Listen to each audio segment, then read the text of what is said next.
Hey everybody, this is another video on 3.14 probability distributions, and in this exam we're looking at all the achieved questions from the 2021 exam.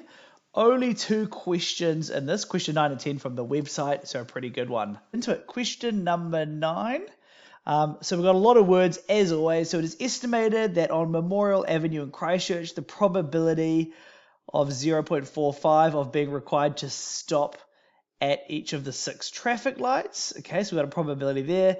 Distances between each traffic lights range from this number and this number. Okay, so also very handy. For a given intersection, so it sounds like given intersection, that means it's going to be different to the information we were given above. With traffic lights, proposed safety changes, so that confirms it. Changes, this stuff up here isn't going to be relevant for us. Will be increase from a probability required from 0.45 to 0.6. So that's our new probability. 0.6. A driver will be considered unlucky if they stop at more than half of the 6 sets. And the rest is irrelevant. So calculated estimate for the probability that they'll be unlucky. So I guess there's 6 sets of traffic lights. So 0, 1, 2, 3, 4, 5, and 6. So in theory, 6 is the maximum we could stop at any of the traffic lights. So I've got a number line there.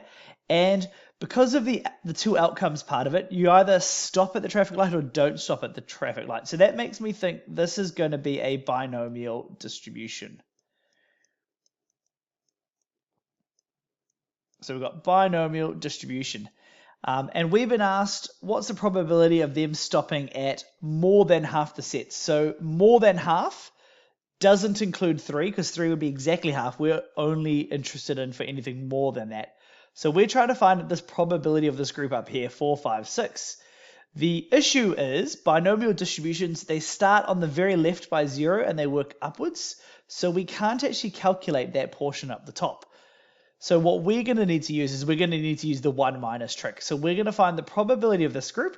We're going to go 1 minus that probability, and that's going to give us the probability of that other group up there. So we're going to start off with by trying to find the probability that x is equal to or less than 3. And our calculator inputs, we need the number of trials because we're doing binomial distribution. So we know that n is going to be equal to 6. We also need x, the largest value in the group. In our case, it's 3, circled up the top there.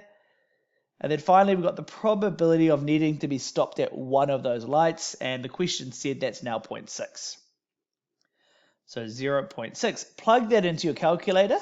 And our probability of this particular outcome is going to be 0.4557. Or I've written 77, but 57. So, and that was rounded to 4dp as well. Better state that rounding. So we've now got this probability at the top. And as I said, we need to do the 1 minus trick to finish it off. So we're going to find the probability that more than half, so more than 3, that's going to be equal to 1 minus the probability mentioned before. So that was 0.4557.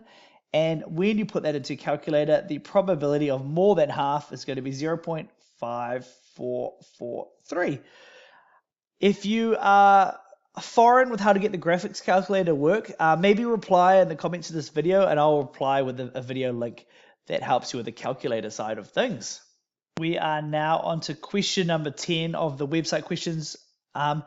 So we've got wild or welding pine trees are a serious threat to natural landscapes of New Zealand. A pine is grown from a seed that is not deliberately planted, grows in a place where it's not wanted. Research has shown that on Rangitoto Island, the average number of pines per hectare is 1.8. So that word per there is really, really nice because that's probably telling me it's going to be a percent distribution question. So we're going to do percent distribution. Use a suitable probability distribution to estimate the probability that there are, so we've got more than 4 pines in any hectare in Rangitoto Island. So we're trying to find the probability of more than 4. So I'm going to start my number line. So 0, 1, 2, 3, 4. So 4 is what we've been relevant. I'm going to go up a bit more. So we've got 6, 7, maybe we'll do 8, ... And we've been trying to find the probability of more than 4. So that doesn't include 4, does it? So that's going to be 5 or onwards, because 4 is equal to 4, but not more than 4. So I've got my number line, and similar to the previous question, like a binomial distribution, our percent distribution only really works from left to right. So we can't just kind of start on at 5 and calculate the rest. So we're going to have to find the probability of this group here. We're going to go 1 minus that probability, and that's going to get me to the probability of the next group. So let's get into that math. So the probability that x is equal to or less than 4 is going to be equal to, and we're going to need our calculator for this part. The percent cumulative mode is what we're looking for. So PCD mode, because we're accumulating 1, 2, 3, and 4 all together. Well, we know x is going to be equal to 4 because that's the highest part of the range we're looking at, 4 up the top there. And we've been told the lambda, the average per hectare, was 1.8 of these unwanted pine trees. So plug that all into your calculator. Again, if you need a video link explaining how the calculator works, do reply in the comment section, and I'll try to get back to you as soon as I can. But anyway, that probability was 0.9636. So that was from my graphics calculator. Once I got that, just a reminder, I've got this lower probability, but I don't have the probability that the question's actually asked us for. So the probability of being more than 4, so the probability that x is greater than 4 is going to be equal to 1 minus that probability. So that's 0.9636. Plug that into your graphics calculator, and you're going to get a probability of 0.0364, and that there had a 4dp rounding. So quick video, only 2 questions in this exam. Hopefully you found them really useful. Keep an eye out for the next lot of videos. Hopefully I'll be getting into the merit and the excellence ones shortly.